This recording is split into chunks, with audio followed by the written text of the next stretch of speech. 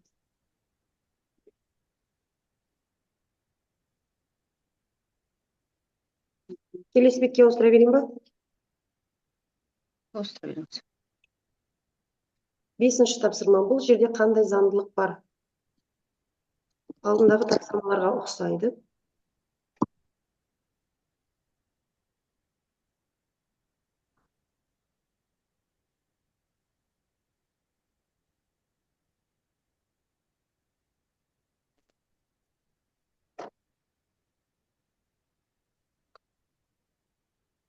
Сұраққа назар аударамыз. Заңдылыққа назар аударамыз. 861 емес па? Ал енді түсіндірсеңіз жолын.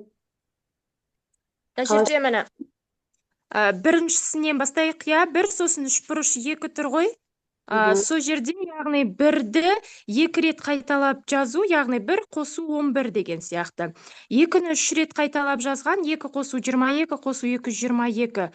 4-ті 4 рет қайталап жазған, 4-тан балсан ретінде 4 қосу 44, қосу 444, қосу 4-ін 444. Мына жерде 7-ні 3 рет қайталап жаз дейді, яғни 7 қосу 77, қосу 777. Осының мәнін есептегенде 861 шықты. Тамаша, Маржан әріптес. Маржан тамаша. Маржан олимпиадаға қатысып. Аха. Өте жақсы есептеп, өте жақсы түсіндірдіңіз. Қара көздерден ешкім жоқ деп еді, Маржан қатысу керек екен. Өте шапшаң. Маржан облыстық олимпиадаға қатысып жүрген әріптес. Келесі слайдқа көше берейін ба?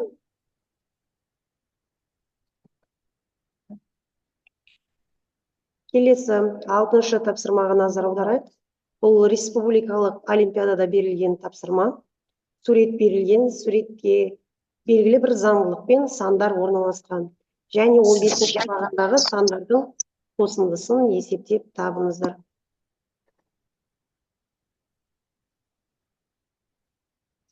Үшбұрыштар, төртбұрыштар, шаршылар немесе белгілі бір заңдылық бойынша орналасып тұр. Ойланамыз, есептейміз. Бізге қажет 15-ші баған. Және сол бағандағы сандардың қосындысы. Уақытты талап етеді. Ойланыңыз. Әріптестер, кешіріңіздер, камера қосыңыздар, камера.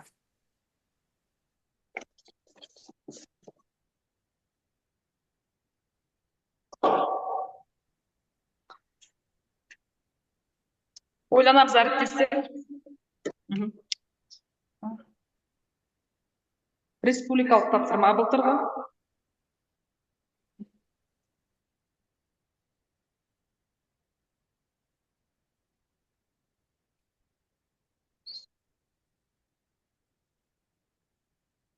Фигураларға қараймыз, қандай заңдылық бар, сандар қалай орналасқан, және қандай сандар 15-ші бағанда болуы мүмкін.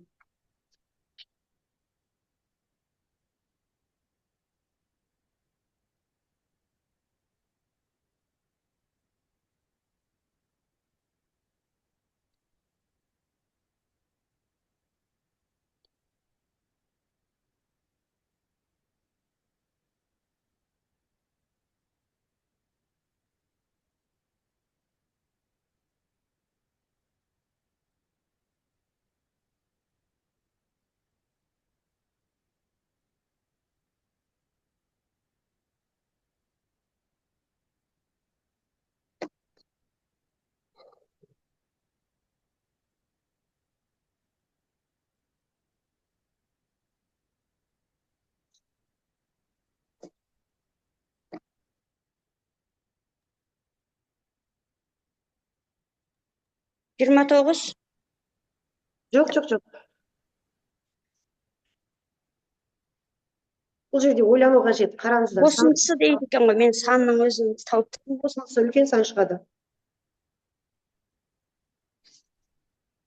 Көптен бала сан шығады. Асықпаңыздар, ойлаңыздар. Бірінші бағанға қараңыз, екінші бағанға қараңыз. Сандар қалай? 321 ма? 321. Жоқ. Бірінші қандай сандар болатынын анықтайық. 15-ші бағанда сұрақ белгісінің орнында қандай сан тұр? Және содан кейінгі 15 санның қосындысын айтуларыңыз керек қой. 15-ші бағандағы сандар 106-дан басталатын сияқты, я? Иә, 15-ші бағанда 106-дан басталады. 106-дан басталады. Енді ары қарай есептесеңіздер. 5-ші бағанда 11-ден басталады, 6-ші бағанда 16-дан басталады. Енді осы 106-дан бастап 15 санды бір-біріне қосу керек болып тұр бізге. Иә, дұрыс айтасыз.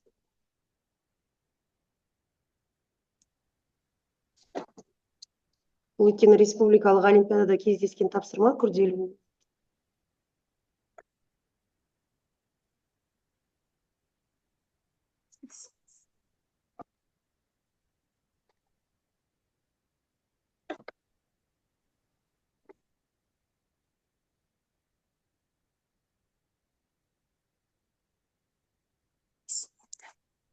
Өте жақсы есептеп отырсыздар. Кім бірінші жауабын табады екен? Мына жерде Гаусспен есептесе болады шығар, иә? Иә, Гаусспен есептей саған ыңғайлы сияқты, аха.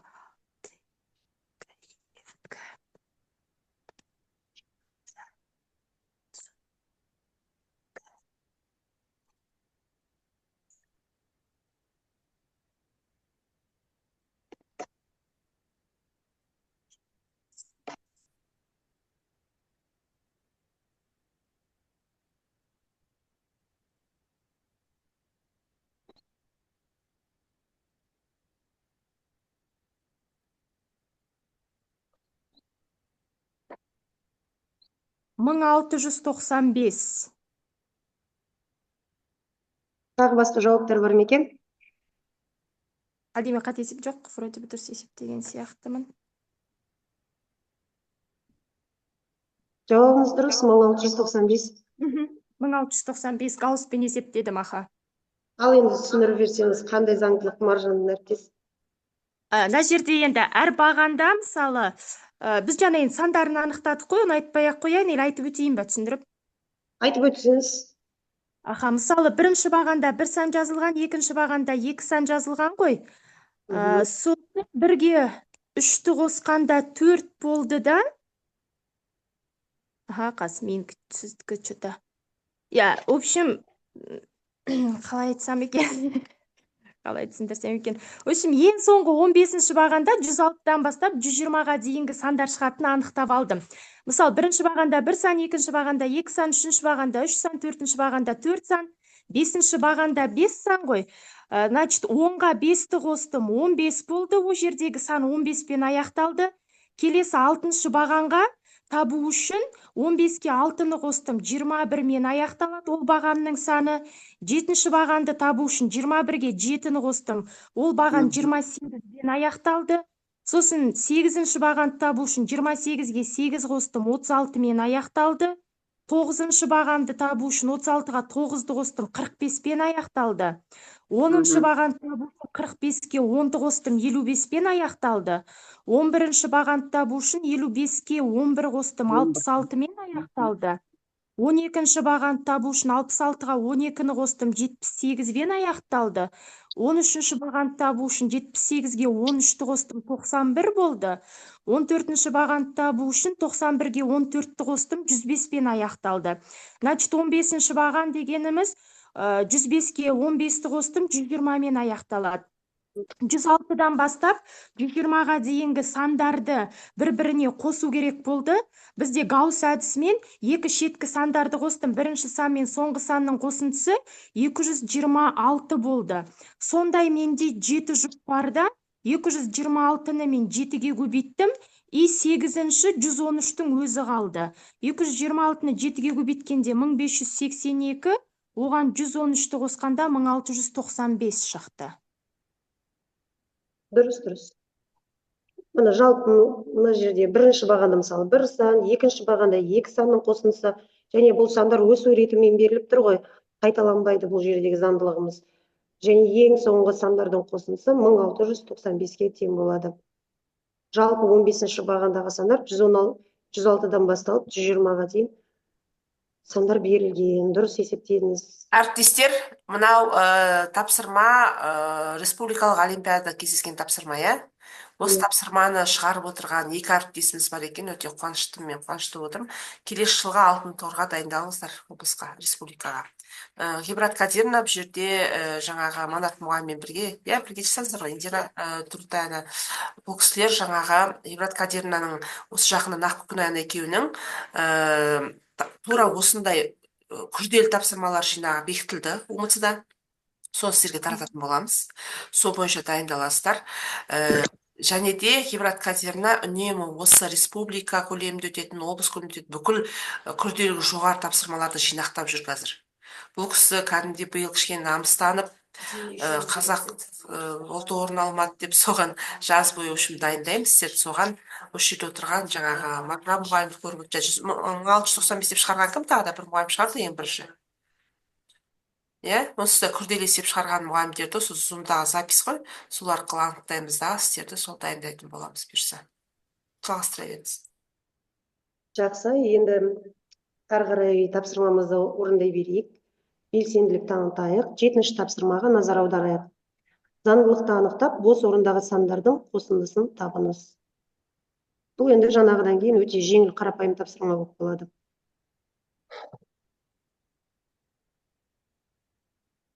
Барлықтарыңыз белсенділік Бұл жерде 11-де 13 ба? Иә, дұрыс. Сонда 24 болады. 24 болады. Түсіндіріп жерсеңіз.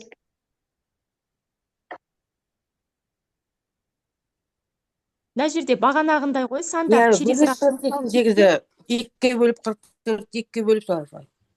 Иә, сандар кіріктірілген заңдылық, бұл жерде біреуі бөлу амалымен, біреуі қосу амалымен өте. Қосу амалымен, иә.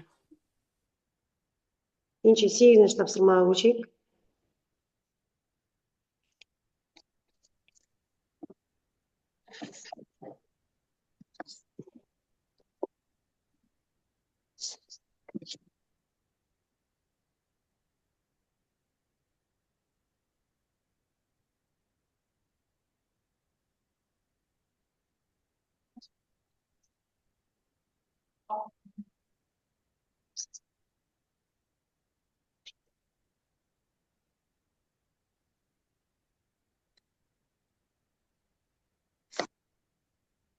Мына жерде аралықтар 8 болады, мына жерде аралықтары 2-2-ге кеміп отыр.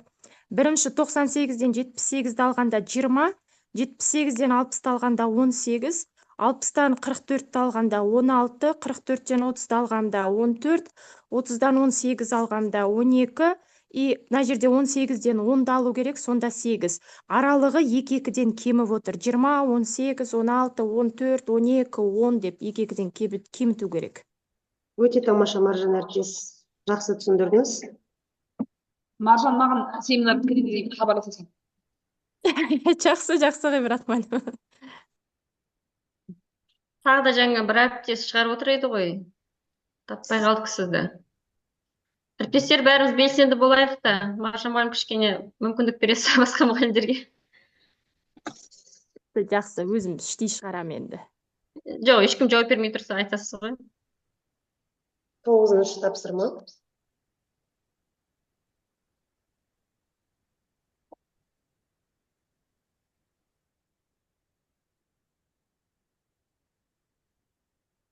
Сұрақ белгісінің орнында қандай сан болады?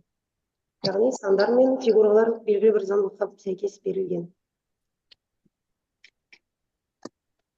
Ойланайық, өте қызықты тапсырмалардың бірі.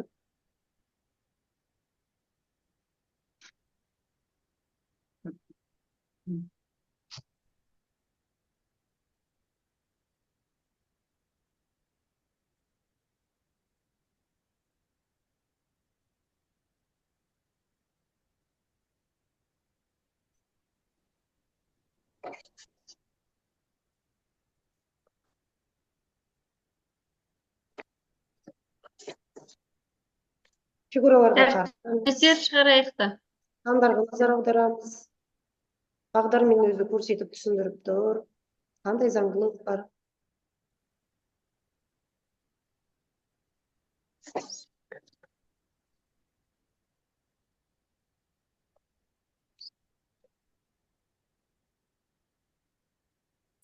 Сегіздің квадраты 64, 64-тен 5 алғанда 59.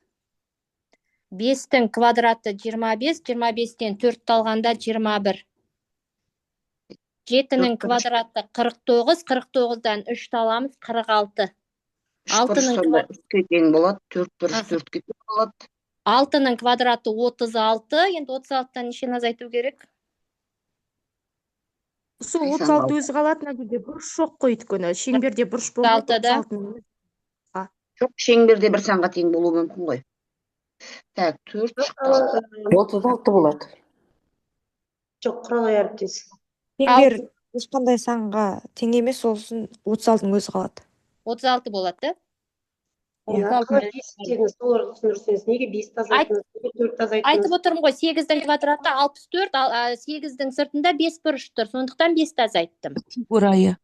5-дің квадраты 25, 5, 4 бұрышты, сондықтан 4 санын азайттым. 7 саны 3 бұрышты фигураның ішінде тұр, сондықтан 3-ті азайттым. 3-ті азайтылды. Иә. 6-ны көбейтім 6, 36. Құралай әріптес, камераңызды қосасыз, біз сізді көре алмай тұрмыз. 36.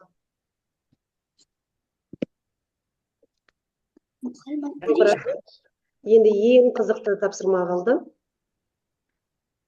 10-шы тапсырмамыз, яғни сандар тізбегі берілген 1, 4, 7, 10, 13 сан тізбегіндегі 15-ші мүшесін, сонымен қатар 25-ші мүшеге сәйкес келіп тұр, соны анықтаңыз.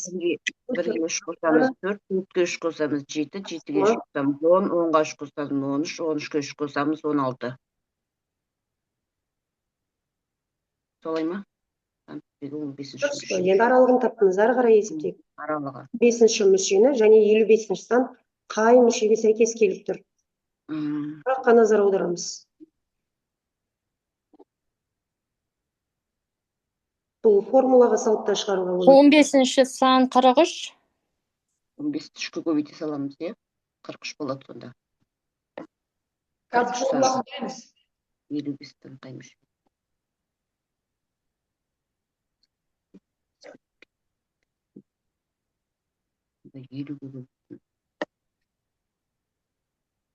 55-ші сан қай мүшеге сәйкес келеді?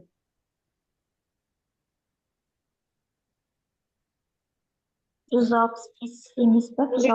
Теңдеумен де шығаруға болады. 55-ші 19-шы мүшесі 55-ке тең. 19-шы сан болады. 55-ші сан 19-шы. Реттік сан.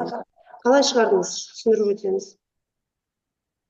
3 саны қосып тұрып тізіп жазып шықтым десем ұят қой, иә, негізі. Формуласын білмедім өйткені ше. Сондықтан ұзыннан ұзақ тізіп жазып шықтым да санап шықтым жылдам. 5 сан бар сонда. Қалған 20 сан болу керек. Әріптестеріне формуланы жазғанда керек болды олимпиадада. Формуласы. Қараңыздар, яғни біздегі бұл жердегі формула AN тең A1 мен D-ның қосындысына және N мен 1-дің айырмасын шыққан мәнге көбейтеміз. Бұл жерде N деп отырғанымыз 15-ші мүше, D деп отырғанымыз жаңағы сіздер тапқан сандардың арасындағы айырмашылық, ал AN деп отырғанымыз ол 55-ші мүше. Енді бізде бұл формуланы шығару барысында A15 деп аламыз формулаға сәйкес. Сонымен қатар A1 дегеніміз 1-ді жазамыз, себебі бұл берілген заңдылықтағы бірінші санға тең болып тұр. A1 деп айтып отырғанымыз сол. Қосамыз 3-ті, айырманы қосамыз, яғни D-ны, және енді жақшаға келетін болсақ, N деп отырғанымыз 15-ші мүше, формулаға сәйкес 1-ді азайтамыз, және шыққан мәндерді көбейтеміз. Сол кезде 43 шығады. Енді 55-ші сан қандай мүшеге сәйкес келетін анықтау үшін біз осы формуланы күрделі теңдеу ретінде алып шығарамыз. Сол кезде бізде 55-ші мүше 19-шы санға сәйкес келеді. Дәл жаңағы бірінші 43-ті тапқан формуланы қойып, тек 55-пен өзгертеміз. Және бізде қандай мүше екені белгісіз, сондықтан оны x деп күрделі теңдеуге сала саламыз формуланы.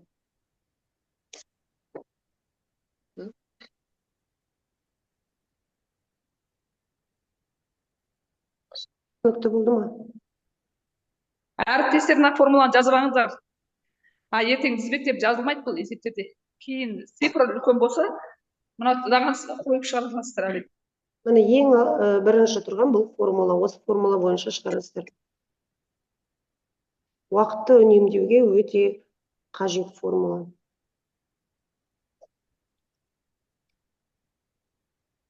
Сұрақтар бар ма?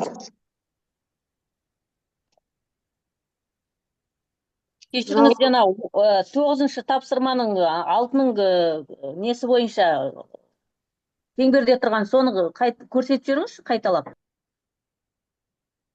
Осы тапсырма ма? Шеңберде бұрыш жоқ қой. 6-ның квадраты 36. Әріптестер, сәлеметсіздер ме әріптестер? Мен Қарағанды қаласы Жақып Ақбаев атындағы педагог сарапшы санатындағы бастауыш сынып мұғалімі Бралина Меруерт Әбенқызы. Бүгінгі менің жобамның тақырыбы заңдылық олимпиада 3-ші деңгей. Заңдылық деңгейі бойынша тапсырмалар орындай отырып, білімдерін жетілдіреді, тапсырманы шешім жолдарын үйренеді.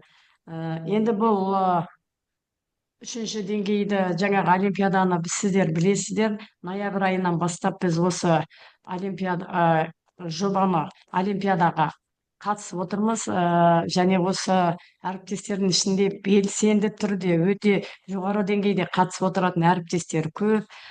Сіздерге сәттілік тілеймін. Қазір мен сіздерге ссылка жіберемін. 20 минут уақыт беріледі. Сол 20 минут ішінде сіздер орындайсыздар. Өте жақсы деңгейде қатысып отырған әріптестер көп. Барды ма сіздерге? Келмеді. Ссылка барды ма сіздерге? Келмеді. Жоқ.